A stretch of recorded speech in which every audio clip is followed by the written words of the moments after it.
mạng y tế, vì sức khỏe cộng đồng. Chào bạn, bạn đang nghe audio chuyên mục bệnh di truyền trên website mạng y tế.vn. Bệnh lượng cực, gen đặc biệt của thiên tài, chứng bệnh tâm thần lượng cực, hưng cảm hoặc trầm cảm, đã giúp có được những phát minh, cống hiến về văn học, nghệ thuật vô cùng vĩ đại cho nhân loại. Nữ diễn viên Catherine Zeta-Jones, ảnh People. Khi nữ tài tử nổi tiếng Catherine Zeta-Jones công khai xác nhận là bị chứng bệnh tâm thần lượng cực, bipolar disorder, đã làm cho dư luận quần chúng chú ý đến một chứng bệnh rất phổ biến. Bipolar disorder từng có những ảnh hưởng rất to lớn lên lịch sử thế giới, vì rất nhiều nhân tài xuất chúng có mang tật này, và đôi khi, chính nhờ thế, nên đã có những phát minh, cống hiến về văn học, nghệ thuật vô cùng vĩ đại cho nhân loại. Catherine, 41 tuổi và chồng là Michael Douglas vừa được chữa trị về chứng bệnh ung thư cuống họng. Chính biến cố này làm cho Catherine bị trầm cảm nặng, phải vào một bệnh viện tâm thần điều trị. Cả Catherine và Michael đều cho biết là đã đến lúc cần phải làm sáng tỏ cho dư luận quần chúng hiểu rõ hơn về căn bệnh này, và không nên có những thành kiến sai lạc như là một điều gì xấu xa, hay tạm gọi là bệnh tâm thần hay bệnh điên. 1. Bệnh lượng cực và các thiên tài.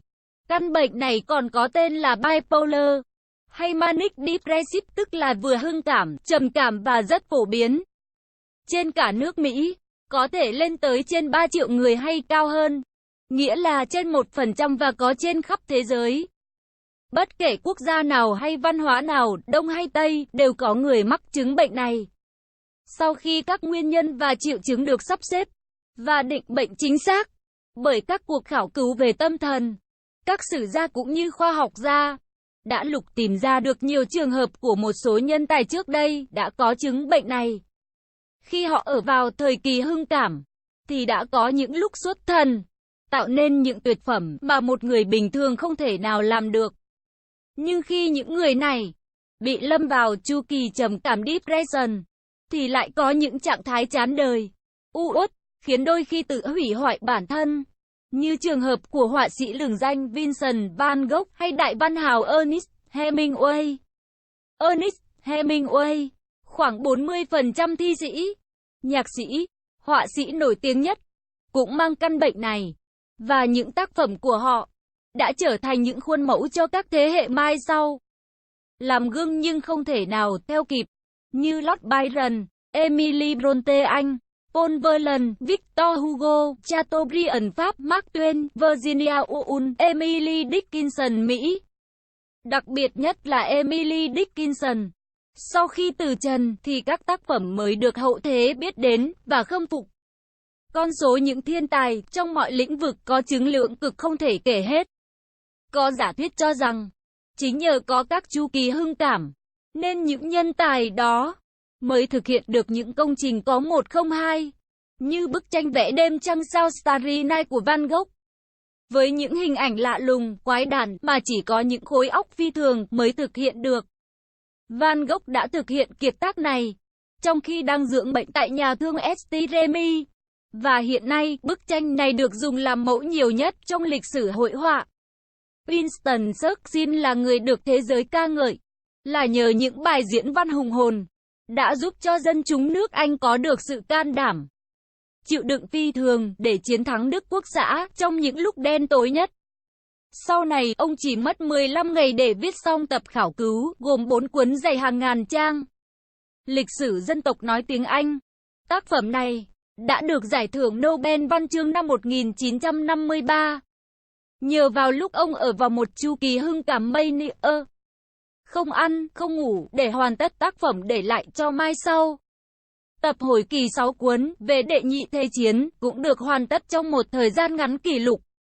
Ngoài tài viết văn, thì Churchill còn là một họa sĩ nổi tiếng, vì một số khá lớn họa sĩ cũng có chứng lượng cực như Picasso, Andy Warhol và một số họa sĩ nhóm Impressionist.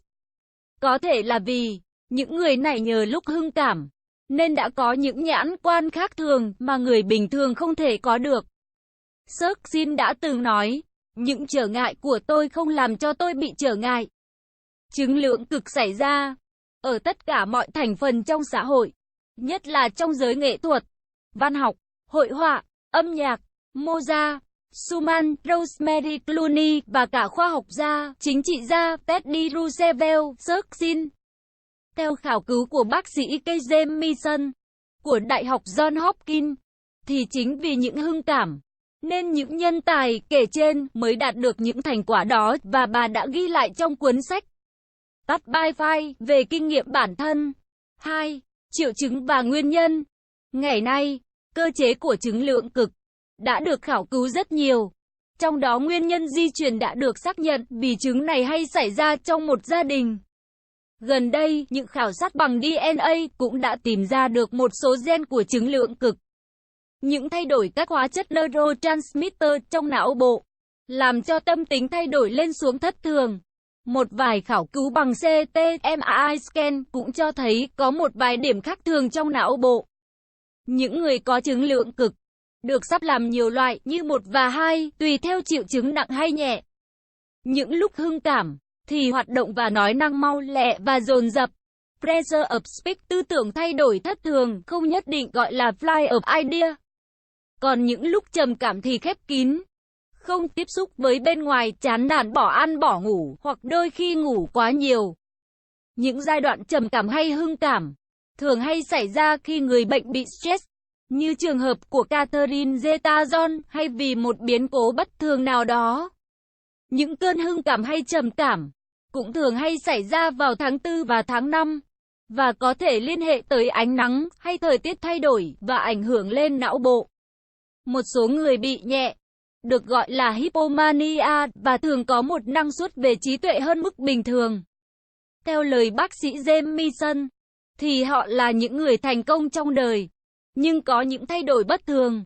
Trong đó có thói hay tiêu xài bừa bãi, phí phạm, bài bạc, như trường hợp của Lord Byron, khiến dễ mắc nợ. Khánh Kiệt tạm gọi là thói hay bốc đồng, nhất là trong giới văn nghệ sĩ. Một số vì không ý thức về căn bệnh này, nên có thể bị mắc phải chứng nghiện rượu, Edgar Allan Poe, ma túy hay hút thuốc lá, cần sa như Paul Verlaine, và có thể gần đây trường hợp của Michael Jackson. Có thể, trong giới nhạc sĩ Việt Nam, cũng có một số thiên tài có chứng lượng cực, nên đã có một sức sáng tạo mãnh liệt lên tới cả ngàn bản nhạc. Bệnh lượng cực có thể xảy ra ở bất cứ lứa tuổi, và có thể sớm ở lứa tuổi thanh thiếu niên, cũng như trễ hơn vào thời trung niên, và có thể kéo dài cả đời. Nếu không mắc phải những tật đi kèm, như hút thuốc, uống rượu, và được chữa trị đúng mức, thì sự nghiệp về sau rất tốt. Và như lời bác sĩ James Mason, thì một số có thể là những thiên tài với những khả năng khác thường và đóng góp nhiều cho xã hội. Một vài nhà tỷ phú, như Ted Turner có tật này, và đã có sáng kiến lập ra đài CNN, làm thay đổi chính trị của cả thế giới bằng hình thức thông tin mau lẹ, chính xác 24/24 giờ. Rất có thể T.T. Richard Nixon cũng có chứng này, vì lịch sử ghi lại, ông hay có những thời kỳ trầm cảm, tâm tư uẩn, cũng như có lúc làm việc hăng say khác thường. 3. Chữa trị. Chứng lượng cực ngày nay có thể chữa trị dễ dàng với thuốc lithium, là căn bản cùng một số thuốc khác, như lamotrigine và một số thuốc an thần, hoặc điều biến tâm trạng. Mood moderator, chống co giật như sodium valproate, giúp cho sinh hoạt bình thường. Những phương pháp tâm lý, như liệu pháp nhận thức, cognitive therapy, cũng rất có lợi, nhưng không quan trọng bằng dùng dược phẩm. Vì ngày nay, cơ chế do sinh hóa đã được xác nhận rõ ràng.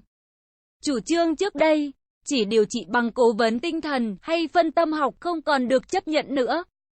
Gần đây, đã có một vài trường hợp của một số người, vì lý do tín ngưỡng, không chịu để cho người thân được chữa trị bằng thuốc, mà chỉ tin vào cầu nguyện bùa chú, đã bị truy tố và trừng phạt bởi pháp luật.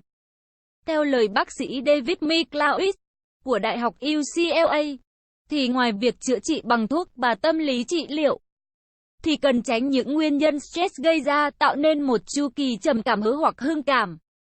Cần phải được sớm điều trị hoặc vào bệnh viện. Như trường hợp của Catherine Zeta-Jones, thì chỉ mất vài ngày là bình phục và trở lại làm việc như bình thường.